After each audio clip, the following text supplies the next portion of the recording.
Welcome to ASAP Elite. I'm your host, Rob Penn, along with my co-host, author, and philanthropist, Frankie Russo.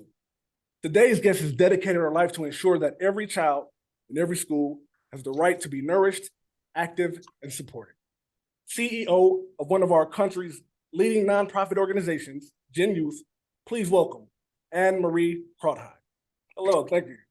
Hi, hello. It's wonderful to be here, and we're excited to talk about an upcoming event that we're hosting in Phoenix called the Taste of the NFL. Definitely. Well, before we get started, I would like our audience to know a little bit about you and all the amazing things that you've done to get you to this point. Please do us the honor of explaining how you developed that passion for servitude. Right. Well, by background, I'm actually a registered dietitian. I studied nutrition and became a registered dietitian. And over the course of my career, have really focused in on helping to ensure that children had access to healthy meals. Far too many children in this country are living in food insecurity. In fact, today, 1 in 8 children are living in food insecurity. And for children living in communities of color, that number is closer to 1 in 5. So pretty much my entire career, I've been focused on nutrition and ensuring children had access to healthy meals. And that they were not thinking about where their next meal comes from. But part and parcel to that with good nutrition, when you're talking about health and wellness of kids, is physical activity. So the organization that I lead, called GenYouth, we are a national nonprofit founded just about 12 years ago. We are dedicated to creating healthier school communities, and we work with the public and the private sector to bring cash as well as resources to schools to help increase access to healthy school meals and increase opportunities for kids to be active before, during, and after the school day. Our founding partners are somewhat unlikely partners, America's dairy farmers, as well as football players. So our founding partners are the America's Dairy Farmers and the National Football League. And through those organizations, our flagship program is called Fuel Up to Play 60. So Fuel Up is the nutrition part of the program, and then Play 60, the NFL brand, is the physical activity part of the program. And then it's in 73,000 schools across the country, reaching 38 million students. Frankie? Wow, that's incredible. First off, Marie, thank you again for coming on the show. Really love what you guys have done with the organization. So 73,000 schools. Yes. You guys are already in those?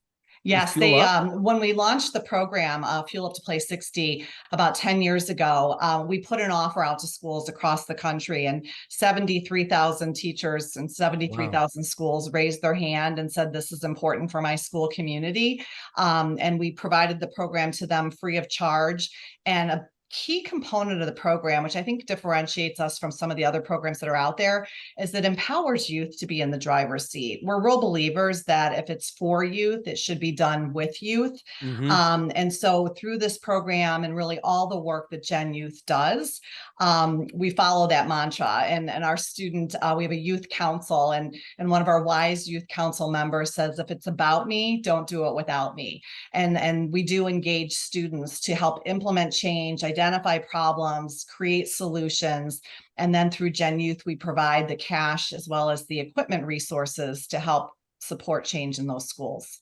That's incredible. So do some of the kids in the schools actually volunteer to help with facilitating? Yes, they do. There's wellness committees in the school, and students are on those committees. We've had a student ambassador program across the country where students were specifically engaged in executing the Fuel Up to Play 60 program. And then those students many of those students rose up and became part of our youth council, which we really tap into to give us insights, feedback, counsel, and then in turn, they're champions for health and wellness in their school community. Wow. I want to bring up an interview that I caught last September on Fox 10, and where you deployed the Mission 57 program. Yes. You stated that 84% of Arizona students are eligible for school lunch programs, mostly because of the household income. Yes. How has this fabulous program affected schools so far? Yeah, actually 84% of the students in Arizona specifically are eligible for free or reduced price school meals Okay. based on their household income. Yet only 55% of students in Arizona actually benefit from school breakfast. And that's a lot of what we're focused on as we're leading into the Super Bowl and Mission 57. While these students are eligible for school breakfast, they often don't participate because there's a couple of hurdles in place. One is bus scheduling. It's hard for kids to get to school in time, to go to the cafeteria, to get their breakfast, eat, and get to the classroom before school starts. So that's one barrier, is time. Another barrier is stigma. Sadly, many children don't want to go to the cafeteria for their morning meal because they feel like it, indicates to their fellow peers that they can't afford the food to have a breakfast at home. So our work through GenYouth and through Mission 57, which we coined after the 57th Super Bowl, which is being held in Phoenix in just a few weeks, we raised money with the support of organizations, companies like Fry's Food Stores, ISA Foundation, BHHS Legacy Foundation, Quaker, Frito-Lay, and the PepsiCo Foundation to bring grab-and-go meal equipment to 57 schools. And this equipment helps the school nutrition staff get that breakfast out of the cafeteria and deliver it right where kids are coming into the school building, whether they're getting dropped off, walking to school, or getting off the bus. Kids can literally grab and go and take that meal to their classroom or eat it in an area with their friends. And we found that it increases participation by over 27%. So it really takes away those hurdles and those barriers, gets the healthy school meal to those children and gets them ready. Really hungry children cannot learn. So it's not only important for their health and well-being, but also for their readiness to be in the classroom. Now, how does our audience donate to your foundation? How do we go about donating? We would welcome that. So they can go to our website, which is GenYouth Now. It's GEN, like generation, GenYouthNow.org. And donations can be made on that website.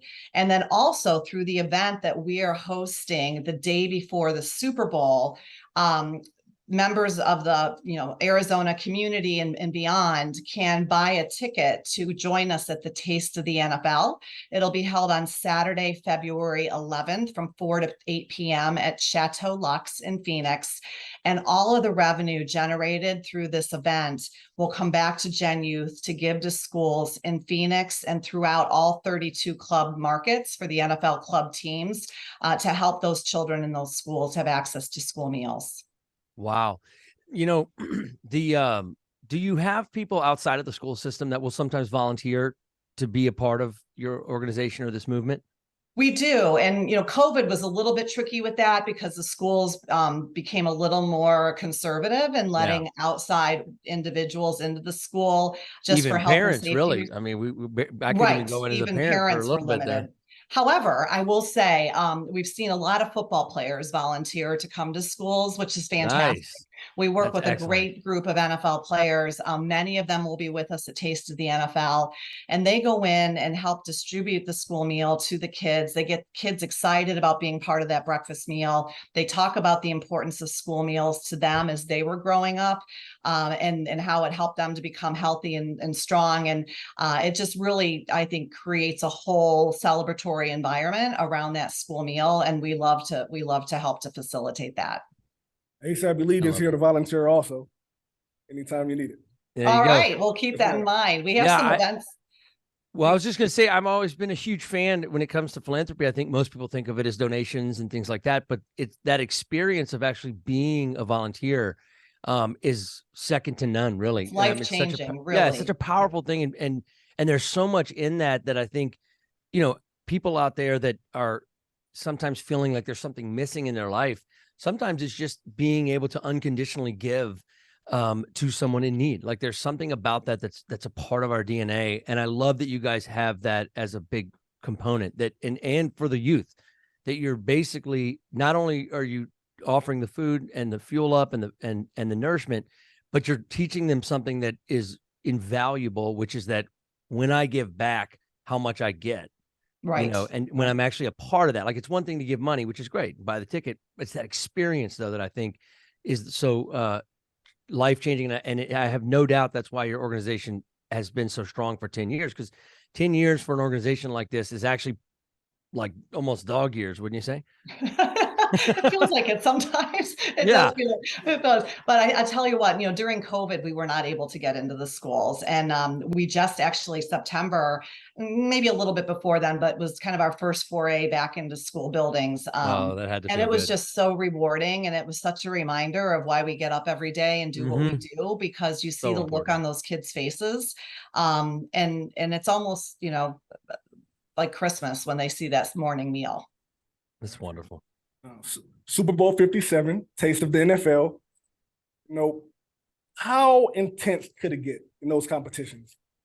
Yeah, we're really excited about the Taste of the NFL in Phoenix. This is our third year of being the beneficiary of the Taste of the NFL. It is an NFL sanctioned event. It's held in the Super Bowl market every year in conjunction with Super Bowl weekend. This is actually the 32nd year of the Taste of the NFL. Wow. And we're just thrilled. The Phoenix community has been so welcoming. You have a wonderful food scene. Great. We have over 25 local chefs who are going to be joining us. I know, they're well known in your community: Christopher Gross, Mark Tarbell, names that people know and love. And in addition to that, we have 5 celebrity national chefs who will be joining us: Chef Carla Hall, Andrew Zimmern. We have Tim Love from Texas, who's known for his urban Western cuisine. We have Lashita Perry. She's a pastry chef and also known as the Queen of Flavor. And then Mark Bucher, who's recognized and award-winning for his burger and steaks. So they're going to be all with us. It's an afternoon around food, football, and fun. As I mentioned earlier, there'll be about 30 NFL players there, active players and retired players. And it's a place to come and celebrate, enjoy the food and beverage, get a taste of the different cultures and cuisines, meet the players, get autographs, and know that you're supporting a good cause that's going to help increase access to meals for kids and schools across the country. That's great. Well, can you let our audience, I'm sorry, Frankie, I apologize. No, I was just saying that it sounds like super epic and very competitive. Yeah, for sure. Yeah, there's a little competition between those chefs. Yeah. just a little bit, but they have a lot of fun with it. Yeah, they'll all have a beer after, but during it, they're going to be like going for gold. And this year, our presenting partners are Quaker, as well as Frito-Lay and the PepsiCo Foundation. And then we have many other food and beverage companies that are going to be at the table showcasing their products, working with the chefs to create really delicious recipes. And people can check the recipes out. They are on the Taste of the NFL website. Not all of them are there yet. We're keeping some in suspense. And folks can also look at tasteofthenfl.com is the website. So tasteofthenfl.com, and the list of players who will be there. As the teams are going through the playoffs, we know who's more available in that weekend than others. So once we get a little more into the playoffs, we'll start populating those player names who will be accessible at the Taste of the NFL, as well as the recipes that people can taste and enjoy. But it's a phenomenal weekend. We were in LA earlier in 22, and it was just such a great event. People actually stayed after the event was over, I think, because it was just such an enjoyable, relaxing atmosphere and an opportunity to be a part of the big weekend and the big game. Now, before we get out of here, would you please let our audience know how to support you and how to follow you yes. one more time? We do. We are on LinkedIn and Facebook and Instagram, GenYouth. If you go in and search, it's GENYOUTH. Again, our website is GenYouthNow.org. And then for Taste of the NFL specifically, the website is tasteofthenfl.com. And you can get more information about the event in Phoenix on February 11th, and then also purchase tickets through Ticketmaster there. Well, we want to thank you for coming on. Excellent. We're here to support you and everything that you have. Thank you. And we'd love to have you join us at Taste, both of you. And we have some, we go into schools with these grab and go carts and do a celebratory event as we're doing installations in the different districts. And we can keep you posted on when those are happening. And if you want to come in and help distribute school meals, we'd love to have you be a part of that. That's awesome. Yeah. We're going to definitely be at the Taste, and anything you guys have going on locally that we could show up for, that would be great and cover. Fantastic. We will keep you in mind. We always need additional hands and support and the spirit of giving back, and I can see you both, really carry that with you in what you do. So thank you for everything you do. No problem. No problem. Thank you. Such a pleasure. Ladies and gentlemen, Marie Krautheim. Thank you, man. Thank you. Hey, Thanks, Marie. until next time, we see you later on ASAP. All right. We'll see you in Phoenix. See See you there. Thank you.